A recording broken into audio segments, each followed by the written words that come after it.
Hello friends, as you might know, Ukrainians have left their mark in Poland. Let's talk about what's happening in this sunny and beautiful country, go over the most high-profile stories of the week, and try to understand where individual crimes end and systemic problems begin. Nevertheless, please leave a like to support Aerodynamics friends, hit the bell and subscribe. Thank you so much for your support. Well, let's get down to business. There is news that at first you just take as a joke, right? But then it turns out it's not a joke, but a police report. The city of Poznan, Robocza Street, and there basically a car caught fire. You'd think, well, it happens, right? However, experts quickly determined that it wasn't a technical malfunction, but an intentional arson. The flames spread to nearby cars, and as a result, 5 vehicles burned down. Fortunately, no one was hurt.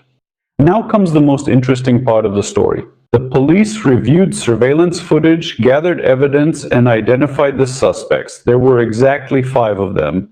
5 boys aged between 8 and 12. So theoretically, if you divide it up, each kid burned 1 car. Interestingly, all of them are citizens of Ukraine. And here it's worth thinking not so much about their nationality, but about their age. Honestly, I don't know. At 8 years old, a child often can't even pack a school backpack. Yet the investigation claims this was intentional arson, the consequences of which could have been even more tragic. Because the fire could have spread to a residential building, to passers-by and so on. The story could have been much sadder. Well, in my opinion, of course, we condemn the crime, but it's unclear what to do, right? But of course, one good thing is that no one was hurt. And another plus is that the cars were all insured. After the required procedures, the children were returned to their parents or legal guardians. Now the family court will take over the case, which will assess what's going on and what to do next. Write in the comments, friends, what should be done with such little Prometheuses. This story raises a lot of questions in general. What must be happening in a family for children at the age of 8 to be involved in such actions? Where are the adults? Okay, the adults are at work. But most importantly, who should actually be held responsible when an 8-year-old child becomes involved in a criminal case? Because this isn't just about cars burning again. This, of course, is a worrying sign of a much deeper problem in upbringing. Parental control and how quickly children get involved in behavior that, in my opinion, is hard to call childish mischief. Share your opinion in the comments. Yes, this all happened on the eve of July 11 and almost seems planned, as if on cue. I'm not making claims, there's not enough information, but it's notable. Next. Let's move on to the border. The Krashenko checkpoint. There, the valiant Polish customs officers stopped a Ukrainian citizen. The woman is 46 years old. And during the inspection, it turned out that the lady was literally covered in precious metal, gold. Under her clothes, in specially sewn pouches, she was hiding 3 gold bars. Each weighing a kilogram, 1.5 million zlotys on her body. Well, she just forgot to declare them. Well, it happens, my God, but the law nevertheless is strict. Anything worth more than 10,000 euros must be shown to the authorities. The bars were confiscated, and the woman with a taste for luxury has already been fined 100,000 zlotys. Yes, of course. Honestly, I don't know. Friends, write in the comments where in Ukraine you can earn 1.5 kilograms of gold, or 1.5 million zlotys. Of course, that's crazy. Moving on. Warsaw, Bielsko-Biała. A more grounded drama unfolded, but it was just as spectacular. There, a 37-year-old man was detained who showed such remarkable persistence. The man had been systematically stealing from the same supermarket on Dąbrowska Street for over a year. It would be one thing if he was stealing bread, pasta, or something like that. Honestly, I might have even started to justify him in my mind. I mean, come on, the guy doesn't even have money for pasta. What can you do? But no, the guy preferred salmon, shrimp, and expensive chocolate. As they say, he has expensive taste. In the end, the gourmet thief caused damages totaling 5,000 zlotys, which automatically moved him from the category of petty offenders to a full-fledged defendant. He faces 5 years in prison and most likely subsequent deportation to his home country. Well, as they say, those shrimp cost him for the rest of his life.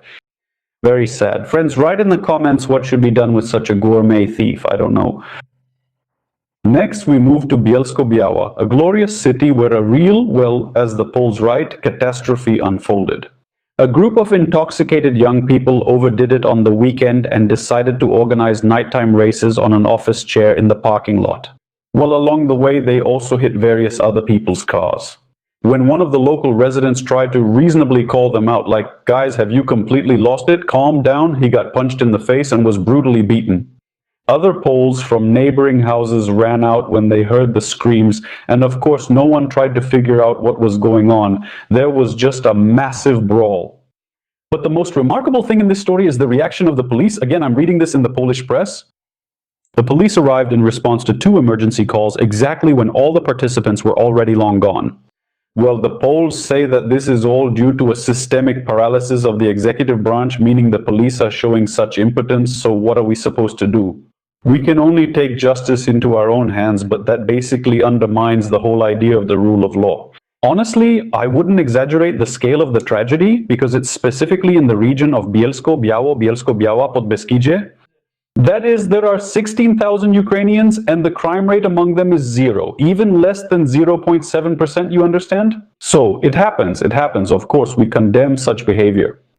To be fair, I have to say that fights happen very quickly, and for the police, well, by the time they get ready, charge their phones, it still takes about 5 minutes to get there. Although fights, they're not like Usyk versus Verhoeven, where they'll be hitting each other for 11 rounds. Next, friends, let's move on to the city of Lublin. The Lublin prosecutor's office has issued an indictment against 4 Ukrainian citizens. The citizens went about getting rich on a grand scale, like a good Hollywood movie about hackers. They set up a fake call center and started targeting the unsuspecting population of Gdansk, Krakow, and Poznan. Well, it's a classic scheme. As old as a mammoth, but it works, it works. Another call to the bank's security services, a scary story about a data leak, tricking people into giving up BLIK codes, and, as the cherry on top, transferring funds to accounts held by so-called money mules. Some especially impressionable citizens gave the scammers 906,000 zlotys at once. Honestly, I have my doubts. I mean, come on, how? How did the bank let a transaction like that go through? To my knowledge, the maximum transaction allowed there is 50,000.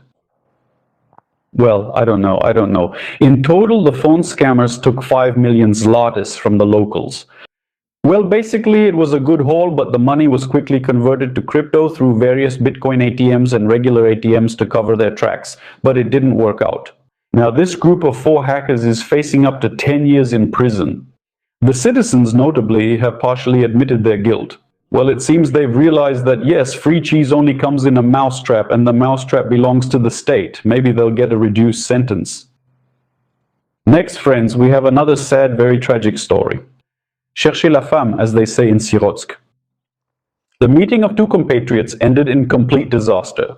21-year-old Artem invited his 35-year-old acquaintance to have a man-to-man talk and find out who is more favored in the eyes of a certain lady.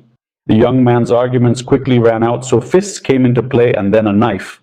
The victim died, and young Teller threw away the weapon. He tried to escape by heading for the border. He was caught in Medica, confessed his guilt, and is giving testimony. So much for the ending of a love story.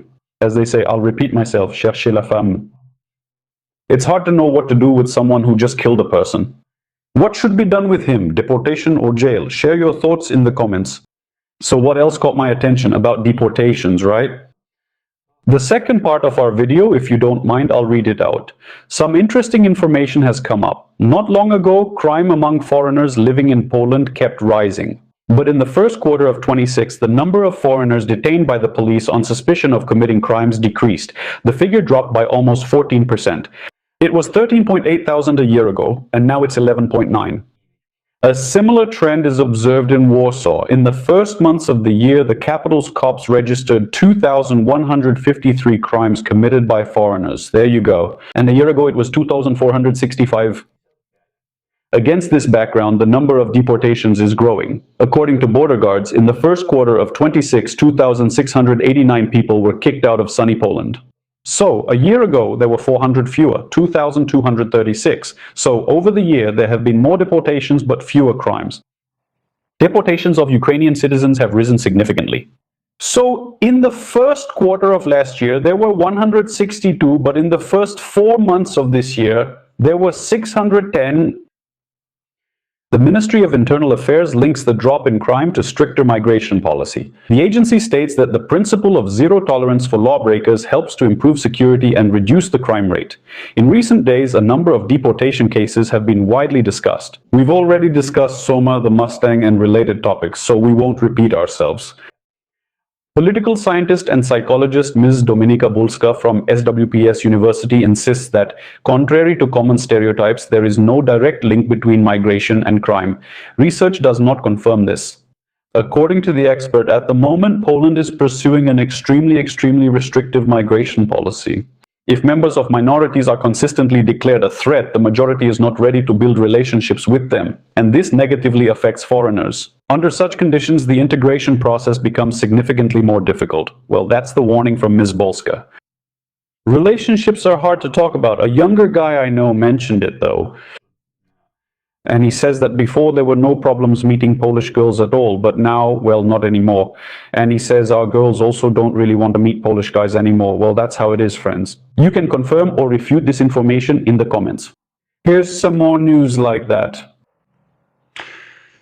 That's the news. It will only get more interesting from here. Still, don't get discouraged. Keep your spirits up, leave a like, write a comment, and tell us which city you're watching from. That's important. Greetings to the working class. To truck drivers, turners, milling machine operators, programmers, who else? To everyone. Friends, write your profession in the comments. I'll give you a special shout out too. That's all. See you next time. That's it for today.